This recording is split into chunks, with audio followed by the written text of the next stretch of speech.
Hello everyone, welcome back to my channel Poppy's cooking and blog. আশা করি সবাই ভালো আছেন, সুস্থ আছেন। তো অনেকদিন পর আজকে আবারও একটা রান্নার ব্লগ নিয়ে হাজির হয়ে গেলাম। নতুন বছর তো একটু মিষ্টি মুখ না করলে তো হয় না। তো ভাবলাম এই মিষ্টি রান্নাটা দিয়েই এই বছরের প্রথম ব্লগটি শুরু করি। তো আজকে আমি বানাচ্ছি সবারই ফেভারিট গাজরের হালুয়া। গাজরের হালুয়া তো সবাই বানান, তো আমি কীভাবে বানাচ্ছি সেটি আজকে আপনাদের সবার সাথে শেয়ার করে নিচ্ছি। ভিডিওটি ভালো লাগলে অবশ্যই কিন্তু চ্যানেলটি সাবস্ক্রাইব করার সাথে সাথে আমার পাশে থাকবেন। তো চলুন তাহলে বানানো যাক। কড়াইতে প্রথমে ঘি দিয়ে নিলাম, আর এখন এর মধ্যে বেশ খানিকটা কাজু বাদাম দিয়ে কাজু বাদামগুলো একটু লাল লাল করে ভেজে নেব।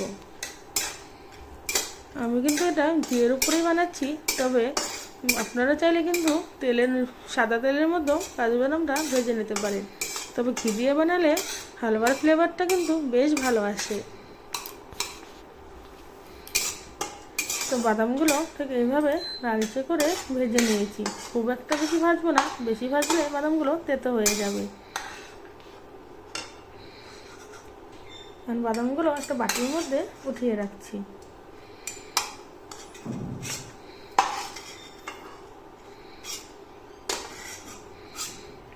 বাদামগুলো ভেজে নিলাম, এখন এর মধ্যে গাজরগুলোকেও ভেজে নেব।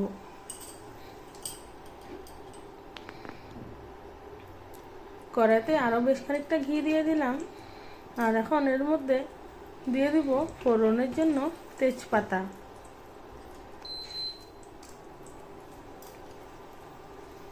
গাজরের হালুয়াতে কিন্তু ঘিয়ের পরিমাণটা একটু বেশিই লাগে, সেই জন্য ঘিয়ের টেস্টটা বা হালুয়ার মেন টেস্টটা পেতে গেলে কিন্তু ঘিয়ের পরিমাণটা একটু বেশি দিতে হবে।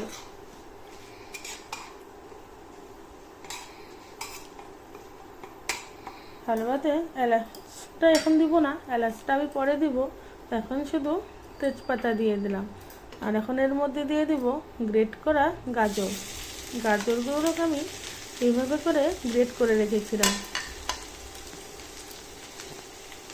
তো পুরোটা গাজর দিয়ে দিলাম। এখন গাজরগুলো ঘিয়ের মধ্যে খুব ভালো করে একটু ভেজে নেব। গাজরের হালুয়া কিন্তু অনেকে প্রেসার কুকারও বানিয়ে থাকে, তবে আমি আজকে কড়াইতেই বানালাম। আর এই হালুয়াটা খেতে বাচ্চারা কিন্তু ভীষণ ভালোবাসে।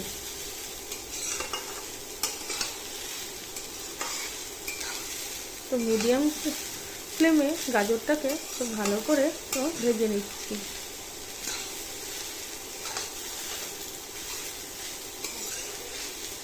এখানে আমি ওই হাফ কেজির থেকে একটু বেশি গাজর হবে, যেটাকে আমি এইভাবে করে গ্রেট করে নিয়েছি।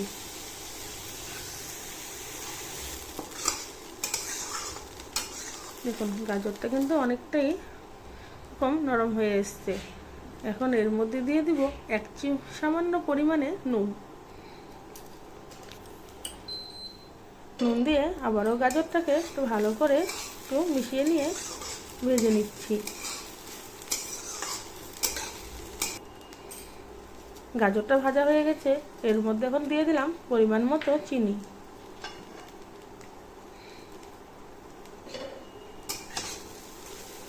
এখন গাজরটাকে ততক্ষণ অবধি ভাজবো যতক্ষণ অবধি ভালোভাবে চিনিটা গলে যাচ্ছে।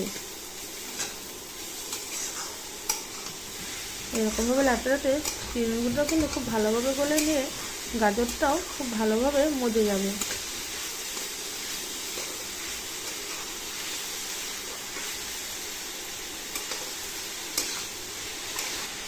দেখুন গাজর কিন্তু আমার অলমোস্ট ভাজা হয়ে গেছে। এখন এখানে আমি যে দুধটা জাল করে রেখেছিলাম সেই দুধটাকে দিয়ে দিলাম। এখানে আমি দুধটা আগে থেকে জাল করে রেখেছি। তো এখানে দিয়ে দিলাম পরিমাণ মতো দুধ।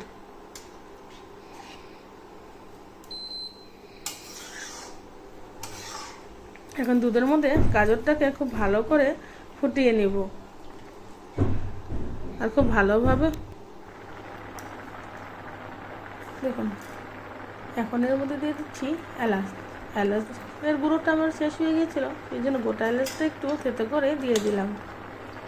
আর এখন দিয়ে দিব ওই যে কাজু বাদামটা ভেজে রেখেছিলাম, সেই কাজু বাদামটা কয়েকটা বাদাম রেখে দিচ্ছি পরে উপর দিয়ে গার্নিশ করার জন্য। দুধটা পুরোটাই শুকিয়ে গেছে। এখন এই পর্যায়ে এখানে এর মধ্যে আমি আরেকটু সামান্য পরিমাণে ঘি দিয়ে দিচ্ছি। ঘি দিয়ে অল্প কিছুক্ষণ নাড়াচাড়া করে নিলে কিন্তু গাজরের হালুয়া একদম রেডি। এই গাজরের হালুয়াটি ঘরে গাজর থাকলে বা চটজলদি যদি কোনো ঘরে গেস্ট আসার কথা থাকে তো এই রান্নাটি কিন্তু করে নিতে পারেন। খেতে কিন্তু অবশ্যই দারুণ লাগে। এখন ঢাকা দিয়ে কিছুক্ষণ রেখে দিব। দেখুন গাজরের হালুয়া কিন্তু সার্ভ করার জন্য একদম রেডি। দেখতে যেমন সুন্দর হয়েছে, খেতেও কিন্তু দারুণ হয়েছিল। একটা প্লেটের মধ্যে আমি সার্ভ করে নিচ্ছি। আর ওদিকে তো বাচ্চাদের তর সইছে না, এত সুন্দর এই হালুয়াটার গন্ধ বেরোচ্ছিল যেন গন্ধতেই যেন পেট ভরে যাচ্ছিল।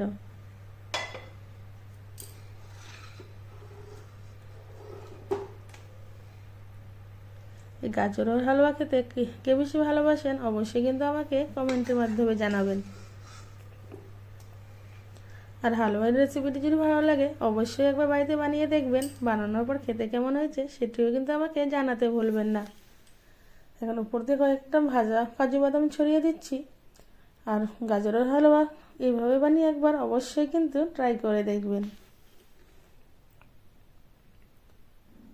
ভিডিওটির সাথে থাকার জন্য আপনাদেরকে অসংখ্য ধন্যবাদ। আবারও একদিন আপনাদের সামনে আসবো এরকম এক চটজলদি রেসিপির সাথে। ততক্ষণের জন্য ভালো থাকবেন, সুস্থ থাকবেন।